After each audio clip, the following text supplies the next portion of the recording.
तो हुंकार देख रहे हैं आप, आपके साथ मैं रुमाना इसार खान। आज से 15 दिन पहले यानी तारीख थी 20 मार्च को मुंबई के पूर्व पुलिस कमिश्नर परमबीर सिंह ने एक लेटर बम फोड़ा था। उस चिट्ठी में परमबीर सिंह ने आरोप यह लगाए थे कि महाराष्ट्र के गृह मंत्री अनिल देशमुख ने असिस्टेंट पुलिस इंस्पेक्टर सचिन वाजे को मुंबई के रेस्टोरेंट्स और बार से 100 करोड़ रुपए की हर महीने वसूली का टारगेट दिया था। परमबीर की यह चिट्ठी आने के बाद अब मुंबई से लेकर दिल्ली तक जाहिर सी बात है सियासी हंगामा बरपना ही था। लेकिन न सिर्फ अनिल देशमुख बल्कि उनकी पार्टी के सर्वेसर्वा शरद पवार ने भी देशमुख के इस्तीफे से तब सीधे तौर पर इनकार कर दिया था। लेकिन आज एक जनहित याचिका पर बॉम्बे हाईकोर्ट ने जैसे ही सीबीआई को इस वसूली कांड की जांच का जिम्मा सौंपा, उसके 3 घंटे के भीतर अनिल देशमुख ने इस्तीफे की चिट्ठी मुख्यमंत्री उद्धव ठाकरे को सौंप दी है। देशमुख ने अपनी चिट्ठी में लिखा है, नैतिकता की वजह से उनका पद पर बने रहना ठीक नहीं है। लेकिन देखिए, ये मांग तो पिछले 2 हफ्ते से की जा रही थी, बार बार दलील नैतिकता की ही दी जा रही थी। तो अब आखिर सीबीआई जांच के आदेश के बाद ही अनिल देशमुख को नैतिकता क्यों याद आई? आज की हुंकार इसी मुद्दे पर। पहले जरा एक रिपोर्ट देख लीजिए।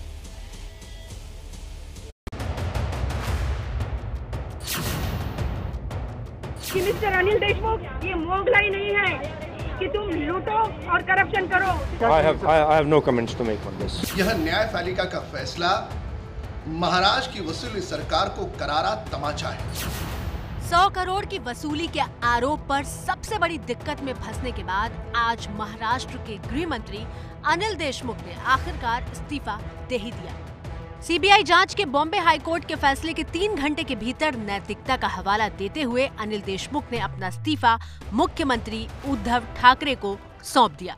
जिस तरह से आदेश आया, स्वयं उन्होंने कहा कि ये उचित नहीं होगा कि मैं इस पद पे रहूं, इसलिए वे इस्तीफा देने का उन्होंने मन बनाया था, जिसे पार्टी ने मुख्यमंत्री से विनती की है कि इस्तीफा वे स्वीकारें। इससे पहले बॉम्बे हाईकोर्ट ने एक याचिका पर सुनवाई करते हुए देशमुख के खिलाफ सीबीआई जांच का आदेश दिया। हाईकोर्ट ने कहा कि परमबीर सिंह के लगाए आरोप बेहद गंभीर हैं। इस मामले की निष्पक्ष जांच होनी चाहिए। सीबीआई देशमुख पर आरोपों की जांच करे, 15 दिन में प्राथमिक जांच रिपोर्ट पेश करे। हाईकोर्ट के आदेश के बाद बीजेपी देशमुख पर हमलावर हो गई। वहीं कांग्रेस हाईकोर्ट के फैसले से हैरान है। आज तो कमाल ही हो गया। वो शरद पवार से अनुमति लेने गए और जाके मुख्यमंत्री जी को अपना इस्तीफा सौंपा। तो देश को क्या बताया जा रहा था? Why the country was being taken for a ride? Uddhav Thackeray ji कब बोलेंगे? उनकी खामोशी कई सवाल खड़े कर रही है। किसी व्यक्ति के खिलाफ बगैर सुने कोर्ट को निर्णय नहीं देना चाहिए। क्या अनिल देशमुख जी को भी सुना गया है या नहीं, इसकी बात जांच आप खुद कर लें। देश में जो सरकार है वो वहां की सरकार को गिराने का षड्यंत्र कर रही हो और उसके लिए वो केंद्रीय जांच एजेंसियों की मदद ले रही हो। वहीं मुंबई पुलिस के पूर्व कमिश्नर परमबीर सिंह फिलहाल हाईकोर्ट के आदेश पर ज्यादा नहीं बोल रहे।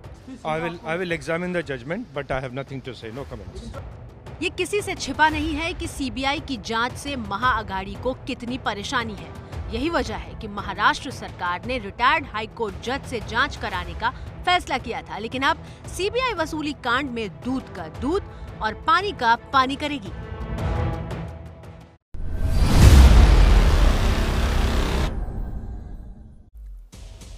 तो अब हुंकार में आज के वो सवाल जिनके इर्द गिर्द आज हम बहस करेंगे। कौन कौन से सवाल हैं, इन पर एक नजर डालिए। सबसे महत्वपूर्ण सवाल तो यही है कि भाई सीबीआई जांच के आदेश के बाद अनिल देशमुख ने इस्तीफा क्यों दिया? इसके अलावा देशमुख को 15 दिन बाद नैतिकता याद क्यों आ गई? अब तीसरा सवाल जो हम पूछेंगे कि अब बीजेपी के दबाव में देशमुख ने इस्तीफा दिया है। चौथा महत्वपूर्ण सवाल, वसूली कांड पर उद्धव ठाकरे मुख्यमंत्री महाराष्ट्र के, वो अब तक खामोश क्यों हैं? और सवाल यह भी उठाया जाएगा कि सीबीआई जांच से सामने आएगा क्या वसूली कांड का पूरा सच, जिसका देश को इंतजार है? इन तमाम सवालों पर चर्चा करने के लिए खास मेहमानों का पैनल इस वक्त मेरे साथ मौजूद है। एक एक करके आपका जल्दी से परिचय कराते हैं। हमारे साथ हमारे नेशनल अफेयर्स एक्सपर्ट अभिज्ञान प्रकाश जी स्टूडियो में मेरे साथ मौजूद हैं। इसके अलावा बीजेपी के प्रवक्ता राम कदम आप देख सकते हैं हमारे साथ जुड़ गए। एनसीपी के प्रवक्ता महेश तपासे जी हमारे साथ मौजूद हैं। शिवसेना नेता किशोर तिवारी इस चर्चा में शिरकत कर रहे हैं और साथ ही वरिष्ठ पत्रकार अशोक वानखेड़े जी भी हमारे साथ मौजूद हैं। बहुत स्वागत आप सभी का। सबसे पहले महेश तपासे जी, सीबीआई जांच के आदेश के बाद देशमुख का इस्तीफा क्यों?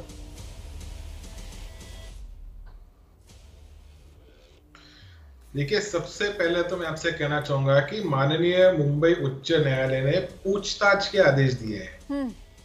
It's a direction for inquiry, not a direction for investigation. It is very clear in para 82। This thing पूछताछ के आदेश है, इन्वेस्टिगेशन के आदेश नहीं है। पहले प्रिलिमिनरी इंक्वायरी आपकी हो जाए, उसके बाद अगर डायरेक्टर सीबीआई को लगा कि सर वो आदेश तो सर सब पढ़ चुके हैं। उस आदेश की तो हेडलाइंस चल रही है। उसी आदेश के बाद इस्तीफा क्यों, मैं ये जानना चाह रही हूँ। जांच और देखिए, जांच और पूछताछ में जमीन आसमान का फर्क है। जांच और पूछताछ में जमीन आसमान का फर्क है। इंक्वायरी के लिए किया और हम उसको स्वागत करते हैं। हाईकोर्ट ने जो ऑर्डर दिया है, और जो ननकानी साहब की प्ले थी या परमवीर सिंह साहब का जो भी था, उसमें भी उन्होंने इंक्वायरी मांगी थी, इन्वेस्टिगेशन नहीं मांगी थी। आप पैरा नंबर 32 भी पढ़ लीजिए। तो सर बढ़िया है ना सर। अभी तक जिस तरीके से पद पर बने हुए थे, इस्तीफा नहीं दे रहे थे, ये प्रिलिमिनरी इंक्वायरी का अगर आदेश आया तो उन्होंने इस्तीफा क्यों दे दिया? इस बात का जवाब दे दीजिए। अभी तक जब सारी दुनिया उनसे इस्तीफा मांग रही थी तब तो वो दे नहीं रहे थे। जब सब उन्हें नैतिकता का तकाजा याद दिला रहे थे तब तो वो दे नहीं रहे थे। अब क्या हो गया? पहली बात को रुमाना किसने, रुमाना जी पहली बात सुनिए कि अनिल देशमुख ने कभी ये नहीं कहा कि जांच नहीं होनी चाहिए। he never ran away from any investigation or in inquiry। उन्होंने कभी नहीं कहा कि जांच नहीं होनी चाहिए। उन्होंने कहा कि स्टेट गवर्नमेंट के संदर्भ में या मेरे संदर्भ में जिस प्रकार के आरोप परमवीर सिंह जी ने लगाए हैं, उसके संदर्भ में माननीय मुख्यमंत्री जो न्याय देंगे वो मंजूर है। और मुख्यमंत्री और महाराष्ट्र शासन ने एक इंक्वायरी कमीशन की नियुक्ति की और उसके अंदर एक रिटायर्ड जज की भी उन्होंने चयन किया। आज जब हाईकोर्ट ने ये निर्णय दिया कि preliminary inquiry, again I am referring inquiry not investigation, preliminary inquiry के जब आदेश सम्माननीय मुंबई उच्च न्यायालय ने दिए तो नैतिकता के ऊपर उन्होंने खुद ने, हालांकि किसी ने कहा नहीं, लेकिन अनिल देशमुख जी ने कहा कि मैं अब इस पद पे नहीं रहना चाहता। हाईकोर्ट ने जो आदेश दिया उसका मैं स्वागत करता हूं, उसका सम्मान करता हूं। मेरे मन में कुछ है नहीं, अगर जो तथ्य सामने आना चाहिए वो बिल्कुल अच्छा तो राम कदम जी अनिल देशमुख का ये इस्तीफा मतलब नैतिकता? यहाँ पर जो राष्ट्रवादी दल के प्रवक्ता सरकार के प्रवक्ता के रूप में जो बात कर रहे हैं, इनकी नैतिकता पिछले 1 महीने के अंतराल में कहां खो गई थी? आज ऐसा क्या घटित हुआ कि अचानक से उन्हें नैतिकता याद आई? सारा देश देख रहा है, इतना बड़ा संगीन आरोप इसके पूर्व इतिहास में किसी प्रांत के किसी मंत्री पर नहीं लगा। इतने संगीन आरोप के बाद भी तीनों दल के बड़े बड़े नेता हिमालय के पहाड़ की तरह बचाव कर रहे थे, समर्थन कर रहे थे। एक मंत्री पुलिस को उगाही के आदेश देता है और आरोप करने वाला व्यक्ति कौन? इन्हीं का आईपीएस अफसर जो मुंबई के पुलिस कमिश्नर के रूप में थे। उन्होंने जो चिट्ठी लिखी, वो चिट्ठी पर वे तुरंत एफआईआर दर्ज करते हैं। इन्हें लीपापोती करने की भी हद होती है, मर्यादा होती है। उन्होंने इस हद तक आगे गए कि इन्होंने जो जांच कमेटी बिठाई, वो जांच कमेटी को कहा कि 6 महीने में आप अपना रिपोर्ट सौंपो। यानी पूरी तरह से ठंडे बक्से में डालने का, इनका लीपापोती करने का प्लान सारा देश देख रहा था। अब जो 52 पन्नों का जो फैसला न्यायपालिका ने दिया है, वह फैसले में पूरी तरह से सरकार के द्वारा पुलिस इसकी जांच नहीं कर सकती, यह उनका ऑब्जर्वेशन। राष्ट्रवादी दल के नेता ऊपर से गिरे तो भी हमारे पांव अभी भी ऊपर है, इस भांति बात कर रहे। किसे मूर्ख बना रहे हो आप? ठीक है सर। किशोर तिवारी जी को मुझे लगता है आना चाहिए। शिवसेना के नेता किशोर तिवारी को अब जल्दी से आना चाहिए। किशोर तिवारी जी, मतलब राम कदम जी कह रहे हैं कि साहब महाराष्ट्र सरकार तो, एक मिनट सर, एक बार सबके पास चली जाऊं, उसके बाद दोबारा आपके पास आऊंगी। महेश तपासे जी दोबारा आऊंगी आपके पास। महेश तपासे जी आ जाऊंगी आपके पास दोबारा। किशोर तिवारी जी को आने दीजिए, आप ही के सहयोगी हैं, आप ही के पक्ष की बात करेंगे। किशोर तिवारी जी धृतराष्ट्र की तरह आंखों पर पट्टी बांध ली थी सर महाराष्ट्र सरकार ने। तो ठंडे बास्ते में पूरा मामला डालने की महाराष्ट्र सरकार की तैयारी थी। अब जब हाईकोर्ट की तरफ से याद दिलाया गया सर, तो नैतिकता याद आई है। थोड़ा इजाफा बताऊंगा कि 52 पन्ने में कौन सा पैराग्राफ उन्होंने पढ़ना चाहिए। और परमवीर सिंह साहब की जो पहली प्रे थी वो इंक्वायरी की थी, इन्वेस्टिगेशन की थी, जो उनके वकील नरकानी जी एडमिट किया है पैरा नंबर 32 में, ये भी पढ़ी थी सर। आइए जल्दी से किशोर तिवारी जी आइए, किशोर तिवारी जी आइए प्लीज। मैं बोलूं, जहां भी जाता हूं मैं राम कदम आ जाते हैं। तो मैं बात करता हूं, दो नैतिकता के नए स्तर है।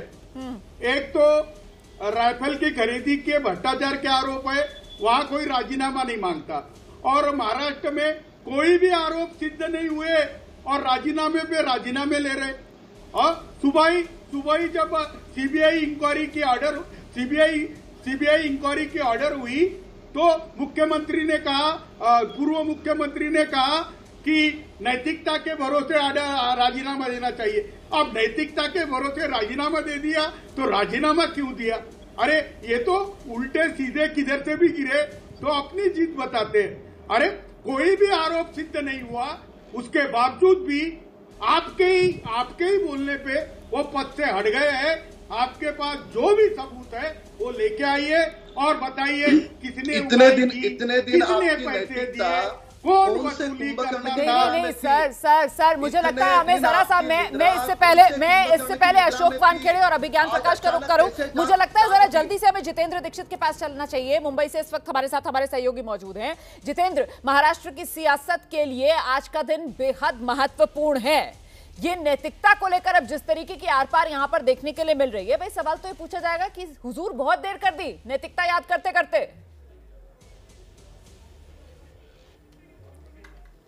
देखिए, मुझे लगता है रोमाना की सरकार ने अपने ही पैर पर कुल्हाड़ी मार ली उस वक्त जब परमवीर सिंह ने खत लिखा था। उसके तुरंत बाद अनिल देशमुख के खिलाफ कोई कार्रवाई ना करके, उनको गृह मंत्री पद से ना हटाकर, और आज अगर आज का आप आदेश पढ़ेंगी बॉम्बे हाईकोर्ट का, तो उस आदेश में भी यही कारण दिया गया है सीबीआई से जांच करवाने के लिए कि चूंकि अनिल देशमुख गृह मंत्री पद पर बरकरार हैं और ऐसे में फेयर जांच नहीं हो सकती है, और इसलिए सीबीआई को कहा गया है कि वो एक प्राथमिक जांच रिपोर्ट जो है 15 दिनों के भीतर सौंपे और उस रिपोर्ट के आधार पर फिर आगे की कार्रवाई होगी। हालांकि अभी भी एफआईआर दर्ज करने की बात नहीं हुई है, लेकिन अगर सीबीआई को लगता है कि इन 15 दिनों की जांच में कुछ ऐसा सब्सटेंस उसके हाथ आता है तो आगे चलकर वो एफआईआर में भी तब्दील हो सकती है, अनिल देशमुख के खिलाफ कार्रवाई हो सकती है। ठीक है, मैं आपके पास लौटूंगी। इस बीच बड़ी खबर आ रही है, और बड़ी खबर ये आ रही है कि अनिल देशमुख, जिन्होंने इस्तीफा दे दिया मुख्यमंत्री को, अनिल देशमुख जिनका इस्तीफा स्वीकार कर लिया गया है, इस्तीफे के बाद अनिल देशमुख जो है वो अब दिल्ली के लिए रवाना हुए हैं। इस्तीफा देने के बाद अनिल देशमुख दिल्ली के लिए रवाना। दिल्ली में किसी वीआईपी से मुलाकात करेंगे अनिल देशमुख। इससे पहले पिछली बार जब दिल्ली आए थे तो फिर मुलाकात शरद पवार से की थी। वानखेड़े जी, एक बार फिर इस्तीफा दिया और दिल्ली की फ्लाइट में सवार हो गए अनिल देशमुख। देखिए, बहुत देर कर दी हुजूर जाते जाते। नैतिकता की बात इस्तीफे के बाद होनी नहीं चाहिए, क्योंकि नैतिकता का पैमाना उसी दिन था जिस दिन वजह अरेस्ट हुआ था। आप पुलिस के मुखिया थे, आप उस डिपार्टमेंट के मुखिया थे, सबसे पहले आपको इस्तीफा दे देना चाहिए था, उसके बाद में परमवीर सिंह को हटाना था। आपने परमवीर सिंह को हटाया, परमवीर सिंह ने लेटर बॉम्ब डाला, लेटर बॉम्ब के बाद भी आप बेशरम बन के वहां बने रहे। और जब हाईकोर्ट ने कहा कि फेयर इंक्वायरी नहीं हो सकती इसलिए प्रिलिमिनरी इंक्वायरी सीबीआई करे, तो इसमें आप फंस गई है, इसमें एनसीपी की क्रेडिबिलिटी की फंस गई है। जिस एनसीपी को युवाओं ने सर पे लिया था शरद पवार जी को, आज वो सवाल पूछेंगे कि ये भ्रष्ट मंत्री क्यों रखा। क्या कोई मंत्री अपने ही खिलाफ इंक्वायरी ऑर्डर करवा के अपने ही खिलाफ होते हुए सत्ता में इंक्वायरी फेयर करवा सकता है? आम बात है। रही बीजेपी की बात, तो नैतिकता तो उनके पास भी नहीं है। वो शेखावत साहब जो है हमारे जल शक्ति मंत्री, उनके खिलाफ एफआईआर दर्ज है करप्शन का, एक घोटाले का कोऑपरेटिव क्रेडिट कोऑपरेटिव सोसाइटी के। उसके बाद वो मंत्री पद पे बने हुए हैं। इसलिए हमाम में सब नंगे हैं, कोई किसी को इस्तीफा नहीं मांग सकता। लेकिन महाराष्ट्र में एनसीपी के पास एक नैतिकता थी। अजित पवार ने आरोप लगने के बाद इस्तीफा दिया था, उसके बाद इंक्वायरी ऑर्डर हुई, वो उसमें बेल आउट हुए, उसके बाद फिर वो मंत्री पद पे आए। तो लगा एक एनसीपी ने एक नैतिकता के एक बैरोमीटर स्थापित किए हैं। बिल्कुल, तो आप ये कह रहे हैं कि ये जो पूरा घटनाक्रम हुआ है इससे यकीनन साख पर सवाल उठते हैं एनसीपी के। मैं अभिज्ञान प्रकाश का रुख करना चाहती हूँ। अभिज्ञान जी, ये जिस तरीके से पूरा डेवलपमेंट हुआ है वो अंग्रेजी में कहा जाता है ना कि टू लेट टू लिटिल, कुछ उसी तरीके का ये मामला नजर आ रहा है। मैं थोड़ा सा बोलूंगा सबको सुनने के बाद। Rumana, you right, it's actually too late too little, but the irony is, सबसे जो अशोक वानखेड़े कह रहे हैं बिल्कुल इत्तेफाक रखता है उससे बातें, जो नौटंकी का, राजनीतिक नौटंकी का आलम यह है कि बहुत साल मैंने सीबीआई और उसके तमाम केसेस और सीबीआई को कवर किया है, पीएमओ को कवर किया है, तो हालत तो देखिए कि पसीने छूट गए इनके, आई रिपीट माय वर्ड्स, पसीने छूट गए इनके पी में, प्रिलिमिनरी इंक्वायरी में। मतलब प्रिलिमिनरी इंक्वायरी में शरद पवार के अनिल देशमुख जो है नैतिकता की नौटंकी, सॉरी थोड़ा सा फंबल हो गया, नैतिकता की नौटंकी करके रिजाइन कर रहे हैं। मतलब हद होती है। ये शरद पवार प्रेस कॉन्फ्रेंस बुला बुला के इस अनिल देशमुख को डिफेंड कर रहे थे। मतलब फंडामेंटली किस लेवल पे ये लोग पॉलिटिक्स खेलना चाहते हैं, ये बात भी सच है। बीजेपी की हिस्ट्री में नहीं जाऊंगा, उनकी भी हिस्ट्री में बहुत सारे सवाल हैं, तो कोई उनका मॉरल हाई ग्राउंड किसी हिसाब से नहीं बनता, वो अपनी पॉलिटिक्स करें। देखिए मेरे 2 पॉइंट है, जल्दी से उसको कंप्लीट कर लूं 20 सेकंड में। पहली चीज इंपॉर्टेंट है, सब कुछ इस मसले में टाइम बाउंड हो, पहले 15 दिन के बाद क्लियर हो कि ये केस आगे जाना या नहीं, क्योंकि इससे महाराष्ट्र की सरकार और पॉलिटिक्स जुड़ी है। दूसरा, किसी भी तरह से सेंट्रल की फोर्सेस हो या स्टेट की फोर्सेस हो, वो इतने गंभीर करप्शन के आरोप को किसी भी तरीके से इन्फ्लुएंस नहीं कर पाए। ये इस वक्त डेमोक्रेटिक फंक्शनिंग क्या होती है कॉन्स्टिट्यूशनल अरेंजमेंट में, ये उसका सवाल है। तो ये 2 बहुत इंपॉर्टेंट है, टाइम बाउंड हो, स्पष्ट हो कि इन्वेस्टिगेशन यहां से कहां जाएगी, इंक्वायरी से इन्वेस्टिगेशन बनेगी। 15 दिन की बात कही है हाईकोर्ट ने, तो उम्मीद यही करनी चाहिए कि सीबीआई जो है इसमें और टाइम एक्सटेंशन ना सीबीआई पे बहुत आरोप लगे इन्फ्लुएंस होने के, कांग्रेस से लेकर बीजेपी तक सीबीआई के ऊपर भी बहुत आरोप लगे हैं। तो इसलिए बहुत इंपॉर्टेंट है कि यहाँ पर वो जो आपने अभी वो मजेदार वाली बात कही है ना, वो नैतिकता की नौटंकी, मुझे लगता है उसी पर जरा सा महेश तपासे जी का रुख कर लेते। तो महेश तपासे जी, दरअसल 15 दिन बाद नैतिकता नहीं याद आई है, 15 दिन बाद नैतिकता की नौटंकी करना याद आया।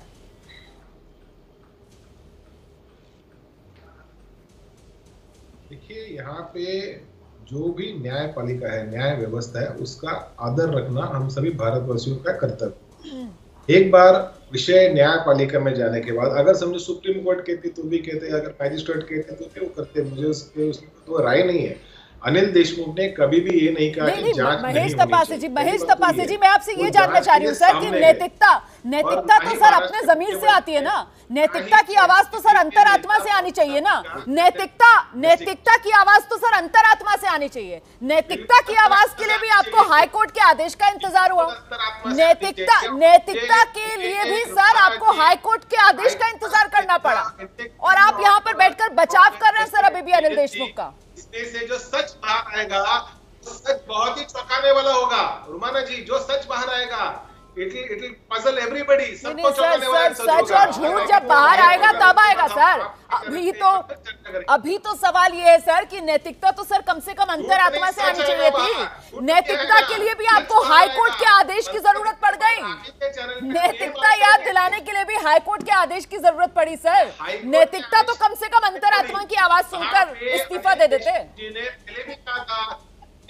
ऐसी आवश्यकता नहीं थी, और एक रिटायर्ड जज की कमीशन की नियुक्ति होने के बाद वो उसको कार्यकाल दिया हुआ था। मुझे एक बात बताइए, यहाँ पे परमवीर सिंह की जो पीआईएल या उनकी जो याचिका थी, उसमें उन्होंने क्या कहा कि आप सीबीआई की जांच कीजिए, उसके संदर्भ में सुप्रीम कोर्ट ने क्या कहा, उसके संदर्भ में हाईकोर्ट ने क्या कहा। महेश जी,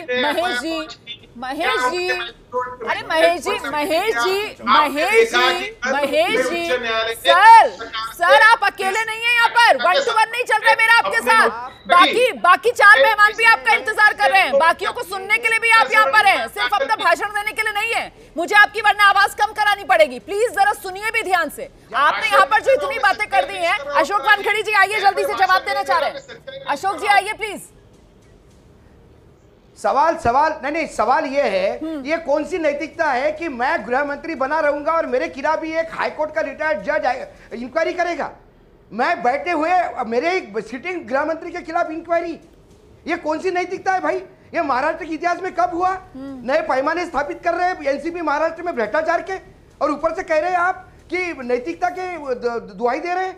आपको हाईकोर्ट, सही कह रहे हैं एंकर हमारी, आपको हाईकोर्ट सीबीआई का एक रूट चाहिए नैतिकता समझने के लिए। यदि हाईकोर्ट और सीबीआई की इंक्वायरी नहीं होती तो नैतिकता कहां गई थी आपकी? आप मूर्ख बना रहे महाराष्ट्र की जनता को। आइए, बिल्कुल ऊपर से कह रहे हैं कि आप बोलिए कि क्या गलतियां हुई हैं, देना चाहिए था, इस्तीफा नहीं दिया, आप दे दिया है। अशोक एक पॉइंट यहाँ पर रखना चाहता हूँ। आप एक वरिष्ठ पत्रकार हैं, आप इसी प्रोग्राम करते हैं, लेकिन these are allegations, this is not conviction. ये कन्विक्शन नहीं है, एलिगेशन है। एलिगेशन किसी के खिलाफ भी हो सकता है। सर, हम यही कह रहे हैं, लेकिन एलिगेशन तो परमबीर सिंह की चिट्ठी से ही लग गया था ना। एलिगेशन के बाद नैतिकता के लिए सवाल तो हम यही पूछ रहे हैं कि हाईकोर्ट के आदेश का इंतजार क्यों किया? नैतिकता अंतरात्मा की आवाज से नहीं आ सकती थी क्या? जल्दी से 10 सेकंड में एक मिनट यहाँ पर एक बात मैं दोहराना चाहता हूँ एनसीपी के प्रवक्ता साहब को। आपके लीडर थे इसी प्रोग्राम में नवाब मलिक, सुनिए जरा ध्यान से, आपके लीडर थे इसी प्रोग्राम में नवाब मलिक, और मैंने उनसे यह सवाल पूछा था कि क्या शरद पवार को ईगो प्रॉब्लम हो रही है, क्यों नहीं ले रहे हैं वो अनिल देशमुख का इस्तीफा? जी, जवाब नहीं तब आपके नवाब मलिक दे पाए। अब आप लोग दलीलें ढूंढ कर लाए हैं, इसीलिए तो सर वो ये भी प्रिलिमिनरी इंक्वायरी पे इस्तीफा ले लिया आपने, सीबीआई का नाम सुनते। दुहाई जो है वो नैतिकता की दुहाई आपसे आपके लीडर से मैंने पूछा था कि भाई आपको क्या देखिए, महाराष्ट्र की सियासत पर हम चर्चा कर रहे हैं। महाराष्ट्र के गृह मंत्री अनिल देशमुख का इस्तीफा हो गया है, जिसे मतलब अपने इस्तीफे को वो नैतिकता की दुहाई दे रहे थे। अभी तक की चर्चा में हमारी वो नैतिकता की नौटंकी ज्यादा नजर आ रही है। सभी खास मेहमान मेरे साथ बने हुए हैं। शिवसेना की तरफ से किशोर तिवारी जी, बहुत देर से आप इंतजार कर रहे हैं। सर, मेरा सवाल भी आपके लिए है, आप तो मुझे बता दीजिए सर, इस इस्तीफे के बाद अब क्या होगा? उद्धव सरकार की मुश्किल यहां से बढ़ेगी और या कम हो सकती है, आपको ऐसा लग रहा है? नहीं, ये देखो, अभिज्ञान का मैंने सुना, जितेंद्र का सुना, और अशोक वानखड़े तो आज बहुत सख्त थे, उनकी भावनाएं भी मैं शरद पवार जी तक पहुंचा दूंगा। एक बात। दूसरी बात मैं बता रहा हूं, हमारे पहले संजय राठौड़ का इस्तीफा लिया गया, बीजेपी ने इसी स्टाइल से लिया। अशोक अपना अनिल देशमुख जी का भी लिया, एक भी आरोप सिद्ध नहीं हुआ है। और अभिज्ञान को अच्छे से मालूम है कि सेंट्रल एजेंसीज रूलिंग पार्टी अपने लिए यूज करती है, तो 15 दिन के बाद सीबीआई यही बोलेगी कि हमको और कुछ डिटेल में जाना है, और ये सब होने वाला है। नहीं सर, जब आप ऐसी बात करते हैं तो फिर ये पलटकर कहा जाएगा कि फिर तो स्टेट की एजेंसीज को राज्य सरकार इस्तेमाल करती है सर, तो फिर जनता कैसे विश्वास करेगी? ऐसी बातें करके सर दर्शक को गुमराह मत किया कीजिए, आप लोग भ्रम पैदा मत किया कीजिए सर, प्लीज। अरे तिवारी जी, एक और पॉइंट जरा सुन लीजिए, ये पॉइंट ध्यान से सुनिएगा। सीबीआई का एक मिनट सुनिए सर, सीबीआई का सेंट्रल गवर्नमेंट के साथ इन्फ्लुएंस्ड होना सबसे पुराना आरोप है सीबीआई पर। ये तब भी लगता है जब शिवसेना साथ में होती है सेंट्रल गवर्नमेंट के। तो यहां पर ये ना डाइसेक्ट करने के बताने की कोशिश मत करिए कि वो इस वक्त आप नहीं है सेंट्रल गवर्नमेंट के साथ, तो जो है सीबीआई पे हमेशा आरोप लगा है सेंट्रल गवर्नमेंट के साथ इन्फ्लुएंस होने का। आप ये बताइए ना कि यहाँ से आपको क्या लग रहा है, आपका असेसमेंट क्या कहता है सर? क्या विपक्ष की तरफ से और दबाव बनाया जाएगा? क्या उद्धव सरकार की मुश्किलें यहाँ से बढ़ेंगी, या आपको लग रहा है नहीं उद्धव सरकार बच जाएगी? आप इस पर जवाब दीजिए। अरे रोमाना जी, एक बात समझ लो, 175 विधायक हमारे पास है, और ये जो बीजेपी फंडे कर रही है ना, तो उद्धव जी को बदनाम करने से उनकी साख कम हो रही है। हम यहाँ पे चुस्त दुरुस्त है, हमारे 5 साल तक अच्छे से राज करेंगे और उसके बाद भी करेंगे। ठीक है, मैं राम कदम जी से जवाब लेती हूँ। राम कदम जी, फिर ये मतलब दबाव की राजनीति नहीं चलने वाली? आज बीजेपी के नेता आ जाते हैं, केंद्रीय मंत्री आ जाते हैं, उद्धव की बारी अगली, वो ये बताने की कोशिश करते हैं कहीं नहीं जा रही। किशोर तिवारी जी कह रहे हैं सेफ है उद्धव सरकार। देखिएगा, आप जब तीखे सवाल शिवसेना नेता और राष्ट्रवादी के नेता से पूछ रहे थे, इन दोनों के पास कोई जवाब नहीं था, पसीने इन्हें छूट रहे थे। झूठ की आयु लंबी नहीं हुआ। अरे जवाब तो दिए, अरे जवाब नहीं दिए बोलते, कुछ भी बोलते, कुछ भी बोलते, अच्छे से जवाब। झूठ की आयु, रोमाना जी इसको बताओ, की आयु, विज्ञान बताओ इनको, अभिज्ञान तुम तो झूठ की आयु लंबी नहीं होती। मुख्यमंत्री जी की खामोशी दर्शाती है अरे कि वे तुम्हारे तो राइफल के तिवारी जी आपका भूखू बंद करिए। अब हमारी बारी है। तो आज बड़े सबसे बड़े बैकग्राउंड म्यूजिक पीछे का बंद जी करिए। जब आप बोल रहे थे तो राम कदम जी आपको सुन रहे थे सर, आप राम कदम जी को सुन लीजिए सर, उसके बाद जवाब दे दीजिएगा। राम कदम जी, मैं आपसे बड़ा सीधा सवाल पूछ रही हूँ सर, जिस तरीके से मैंने किशोर तिवारी जी से पूछा था, आप बताइए ना, अब बीजेपी क्या दबाव बनाएगी इस्तीफे का? किशोर तिवारी जी कह रहे हैं कोई इस्तीफा और नहीं होने वाला है, महाराष्ट्र सरकार, उद्धव सरकार पूरी तरीके से सुरक्षित। आइए देखिए रोमाना जी, इंसान का ब्लड प्रेशर कब बढ़ता है? जब उसके पास सवालों का जवाब नहीं होता, तब बढ़ता है। और बीच बीच में बोलनी शुरू करते लोग। उद्धव ठाकरे जी का पहले दिन से इस मामले में जिस प्रकार से वे बचाव कर रहे थे, लोगों का समर्थन कर रहे थे, शरद पवार जी को जो अभिज्ञान ने कहा वो सही कहा। 24 घंटे के अंतराल में 2 पत्रकार वार्ता करनी पड़ी। पहली पत्रकार वार्ता में वे कहते हैं कि इस्तीफा का फैसला मुख्यमंत्री जी कहेंगे। चंद घंटों में ऐसी क्या घटित हो जाता है कि शरद पवार जी घुमजाव करते हैं और कहते हैं कि अब इस्तीफा की कोई आवश्यकता नहीं। आप घंटों की बात कर रहे हैं, यहाँ मिनटों के अंदर स्थिति बदल रही है। और मैं ताजा अपडेट जरा दर्शकों को दे दूं, ब्रेकिंग न्यूज आ गई है सर, इस वक्त की ब्रेकिंग न्यूज। राम कदम जी जरा रोकिए अपनी बात को, सुनिए, ब्रेकिंग न्यूज में दे रही हूं दर्शकों को। ब्रेकिंग न्यूज ये है कि सुप्रीम कोर्ट का दरवाजा अनिल देशमुख खटखटा सकते हैं। बॉम्बे हाई कोर्ट के फैसले के खिलाफ अनिल देशमुख सुप्रीम कोर्ट में अर्जी दाखिल करने की तैयारी में। अभी कुछ देर पहले मैंने आपको बताया था कि उड़ान भर रहे हैं, दिल्ली के लिए निकल रहे हैं अनिल देशमुख। और अब बड़ी खबर ये सामने निकल कर आ रही है कि सुप्रीम कोर्ट का दरवाजा खटखटा सकते हैं अनिल देशमुख। और अपडेट के साथ जितेंद्र हमारे साथ मौजूद हैं। जीतू, जितेंद्र। देखिए रोमाना, ये बात सही है और शायद यही वजह है उनकी दिल्ली जाने की कि वो दिल्ली जाकर किसी बड़े वकील के साथ मुलाकात करने वाले हैं और सुप्रीम कोर्ट में चैलेंज कर सकते हैं बॉम्बे हाईकोर्ट का आज जो फैसला आया है। आज बॉम्बे हाईकोर्ट ने जो फैसला दिया है उसमें सीबीआई को प्राथमिक जांच करने के आदेश दिए हैं, 15 दिनों में रिपोर्ट सौंपने को कहा है और उसके आधार पर आगे की कार्रवाई होगी। और अगर सीबीआई को सब्सटेंस मिलता है तो फिर एफआईआर भी दर्ज हो सकती है और ऐसी स्थिति में अनिल देशमुख बड़ी मुसीबत में फंस सकते हैं। तो शायद इसी को देखते हुए अनिल देशमुख चाहते हैं कि सीबीआई इस पूरे मामले की जांच ही ना करे और वो अब सुप्रीम कोर्ट का दरवाजा खटखटा रहे हैं। रोमाना, तो अब महेश जी को आना चाहिए। महेश जी, फिर क्यों बच रहे हैं? अगर दाल में कुछ काला नहीं है तो फिर होने दीजिए ना, दूध का दूध पानी का पानी। खुद ही आप यहाँ पर बैठकर हमें समझा रहे थे किस तरीके से ये प्रिलिमिनरी इंक्वायरी की बात कही है बॉम्बे हाई कोर्ट ने। तो फिर इस प्रिलिमिनरी इंक्वायरी से इतना डर क्यों है कि इसी के खिलाफ सुप्रीम कोर्ट का दरवाजा खटखटाने दिल्ली पहुंच रहे हैं अनिल देशमुख? बताइए ना। से डर के बताइए।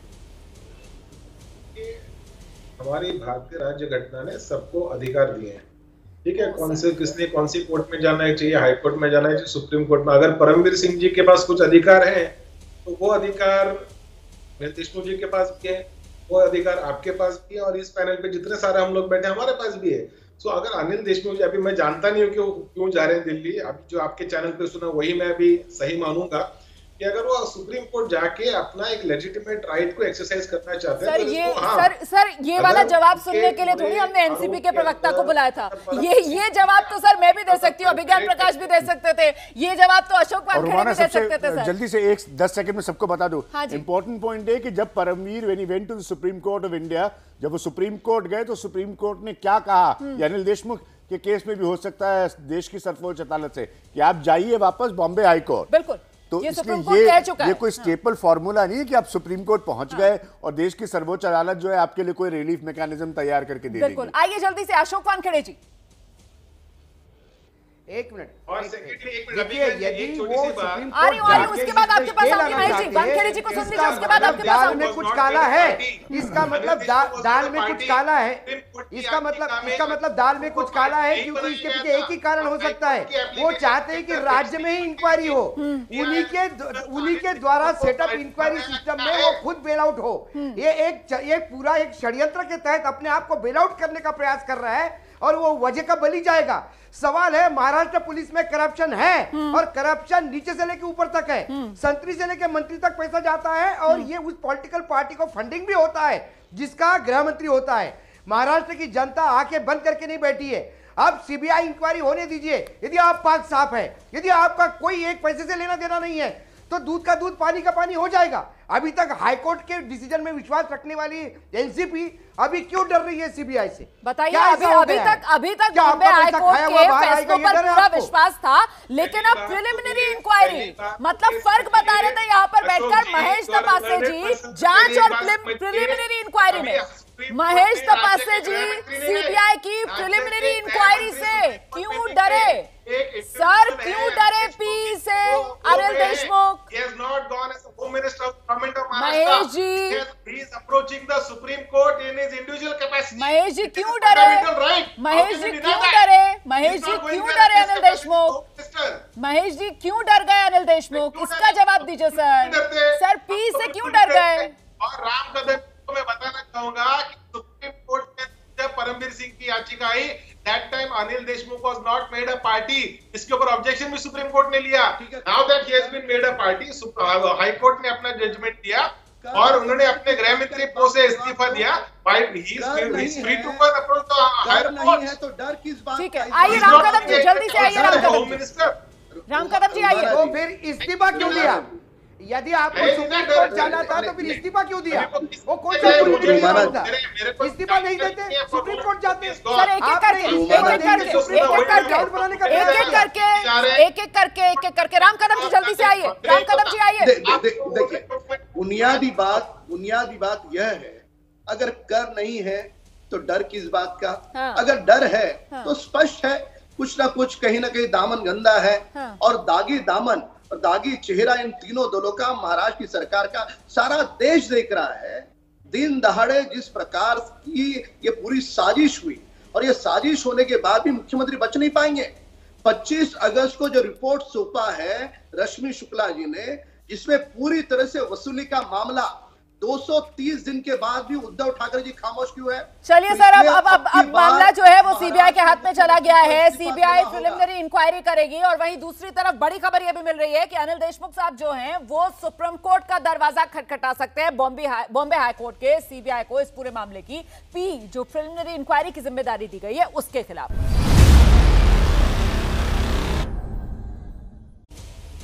तो महाराष्ट्र के गृहमंत्री अनिल देशमुख का इस्तीफा हो चुका है। इसी मुद्दे को लेकर हम चर्चा कर रहे हैं। और कुल मिलाकर अब महाराष्ट्र की सियासत में यहां से आगे क्या?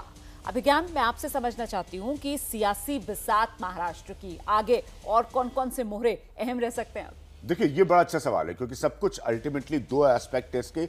एक करप्शन की कहानी है जो कि इन्वेस्टिगेट करके देश के सामने आना जरूरी है। दूसरी राजनीतिक कहानी है। राजनीतिक कहानी का सीधा मतलब यह है कि क्या बीजेपी ऐसी हालत में लाकर सेना और इस कंबाइन की, ये तो ऐसे आइडियोलॉजिकल कॉम्प्रोमाइज की सरकार है। मैं 100 बार कहता हूं, हमेशा याद रखना चाहिए कि सोचिए, मैंने तो अपने सपने में नहीं सोचा था, राम कदम बैठे, अशोक वानखेड़े बैठे, कि महाराष्ट्र में कभी शिवसेना और एनसीपी और कांग्रेस की सरकार होगी। अगर शरद पवार चमत्कारी व्यक्ति है, वो तो सोनिया गांधी का साथ छोड़ने के बाद 15 साल सरकार में रहे वहां पर एनसीपी कांग्रेस की।